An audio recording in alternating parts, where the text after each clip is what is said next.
বুদ্ধিজীবী পাড়ায়, তারপর হচ্ছে আমরা যে যাদেরকে উৎখাত করেছি বিদেশে বসে, তারা ষড়যন্ত্র করেই যাচ্ছে এবং এটা এক ধরনের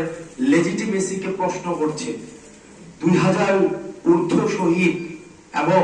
20,000 ঊর্ধ্ব আহতদের রক্তের উপরে দাঁড়িয়ে তারা এই অভ্যুত্থানের লেজিটিমেসিকে প্রশ্ন করছে। আপনারা জানেন যে জুলাই অভ্যুত্থান, যে গণ অভ্যুত্থানটি হয়েছে, এই গণ অভ্যুত্থানের মধ্য দিয়ে মানুষ 72-এর মুজিববাদী সংবিধানের বিপরীত অবস্থান নিয়েছে। এই যে মানুষ 72-এর মুজিববাদী সংবিধানের বিপরীত অবস্থান নিয়েছে, এটি একটি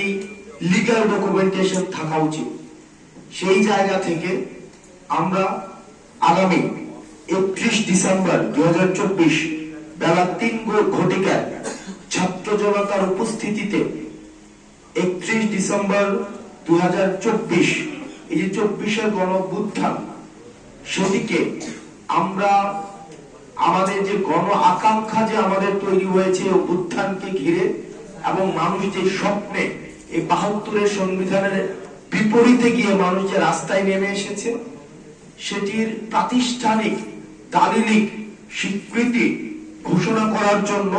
আমরা 31 ডিসেম্বর 2024 বেলা 3 ঘটিকায় ছাত্র জনতার উপস্থিতিতে শহীদ মিনার থেকে,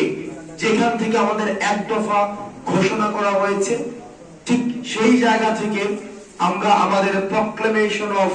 জুলাই রেভলিউশন আমরা ঘোষণা করব এবং এই প্রক্লেমেশন অফ জুলাই রেভলিউশনের মধ্যে আমাদের পরবর্তী বাংলাদেশের স্বপ্ন, আকাঙ্ক্ষা, অভিপ্রায়, লক্ষ্য এবং ইস্তেহার সেখানে হচ্ছে লিপিবদ্ধ থাকবে। এটি কোনো দলের কোনো প্রক্লেমেশন না, এটি নির্দিষ্ট কোনো শ্রেণীর প্রক্লেমেশন না, বরং আমাদের এই যে ঐতিহাসিক যে আমরা প্রতারিত একটি প্রজন্ম, ঐতিহাসিক ভাবে আমাদের যে স্বপ্নগুলো ঐতিহাসিক বিভিন্ন স্তরে স্তরে আমাদের বঞ্চিত হয়েছে, আমরা প্রতারিত হয়েছি, এই প্রক্লেমেশনের মধ্য দিয়ে আমাদের এই বঞ্চিতের ধারাবাহিকতা যেন আর না থাকে এবং আমাদের গণমানুষের আশা আকাঙ্ক্ষার যেন প্রতিফলন ঘটে, সেটির একটি ইস্তিহার জনগণের সামনে, জাতির সামনে সেখানে ঘোষণা করা হবে। এবং 72-এর যে সংবিধানের বিরুদ্ধে মানুষ দাঁড়িয়েছে, মুজিববাদী চেতনার বিরুদ্ধে মানুষ দাঁড়িয়েছে, আওয়ামী লীগের এই যে ফেসিবাদের বিরুদ্ধে মানুষ দাঁড়িয়েছে, এই বিরুদ্ধে দাঁড়ানোকে সেখানে হচ্ছে আমরা চাই স্বীকৃতি দেওয়া হোক। আমরা চাই এই মুজিববাদী সংবিধান কবরস্থ ঘোষণা করা হবে। সেই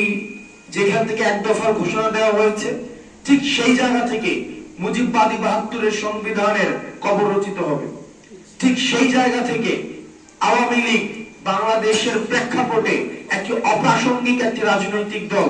যারা গণমানুষকে মানুষ হিসেবে স্বীকৃতি না দিয়ে নির্যাতন, নিপীড়ন, গুম এবং খুন এবং হত্যার যারা রাজনীতি করেছে, যারা জনগণের বিপরীতে, আশা আকাঙ্ক্ষার বিপরীতে দাঁড়িয়েছে, আমরা প্রত্যাশা রাখছি এই জুলাই প্রক্লেমেশন অফ জুলাই রেভলিউশনে এই নাৎসিবাদী এই দলটিকে সেখান থেকে বাংলাদেশে অপ্রাসঙ্গিক ঘোষণা করা হবে এবং মানুষ যে স্বপ্ন নিয়ে এখন রয়েছে, যে বাংলাদেশ একটি দীর্ঘদিন বাংলাদেশ একটি বিচারহীনতার সংস্কৃতির মধ্যে দিয়ে গিয়েছে, আমরা চাই এই শহীদ মিনার থেকে প্রক্লেমেশন অফ জুলাই রেভলিউশনের মধ্যে বিচার নিশ্চিতের আমরা ইস্তেহার ঘোষণা থাকবে। বাংলাদেশের প্রত্যেকটি প্রান্তিক জনপদ